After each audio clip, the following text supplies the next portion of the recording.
రాష్ట్రంలో ఓటర్ల మ్యాపింగ్ ప్రక్రియను వేగవంతం చేసి త్వరగా పూర్తి చేయాలని రాష్ట్ర ప్రధాన ఎన్నికల అధికారి సుదర్శన్ రెడ్డి అన్నారు. ఈ మేరకు జిల్లా అధికారులతో వీడియో కాన్ఫరెన్స్ నిర్వహించారు.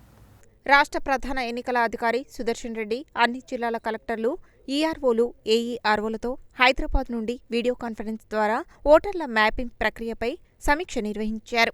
ఓటర్ల మ్యాపింగ్ ప్రక్రియను త్వరగా పూర్తి చేసే విధంగా ప్రత్యేక దృష్టి సారించాలని చెప్పారు. స్పెషల్ ఇంటెన్సివ్ రివిజన్ దృష్ట్యా ఓటర్ల మ్యాపింగ్ ప్రక్రియను వేగవంతం చేయాలని, పట్టణ ప్రాంతాలలో ఓటర్ల మ్యాపింగ్ ప్రక్రియ రోజుకి 10,000 చొప్పున చేస్తూ నిర్దిష్ట గడువులోగా పూర్తి చేసేలా చర్యలు తీసుకోవాలని అన్నారు. వచ్చే వారంలోగా ఓటర్ల మ్యాపింగ్ ప్రక్రియలో పురోగతి రావాలని, మ్యాపింగ్ ప్రక్రియతో పాటు ఓటర్ల జాబితాలో blur photograph, small photograph, proper ఫోటోగ్రాఫ్ల గుర్తింపు చేపట్టాలని, ఫారం 8 ద్వారా అసలైన ఫోటోగ్రాఫ్ సేకరించి నవీకరించాలని, ఈ ప్రక్రియ జనవరి 13, 2026లోగా పూర్తి చేయాలని తెలిపారు. జిల్లా నుండి ఈ వీడియో కాన్ఫరెన్స్ కు జిల్లా కలెక్టర్ ఇలా త్రిపాఠి, రెవెన్యూ అదనపు collector J Srinivas, incharge DRO Y Ashok Reddy, special ERO Venkateswarlu, Nalgonda tahsildar Parashuram, Kanagal tahsildar Padma, Tipparthi tahsildar Ramakrishna తదితరులు హాజరయ్యారు.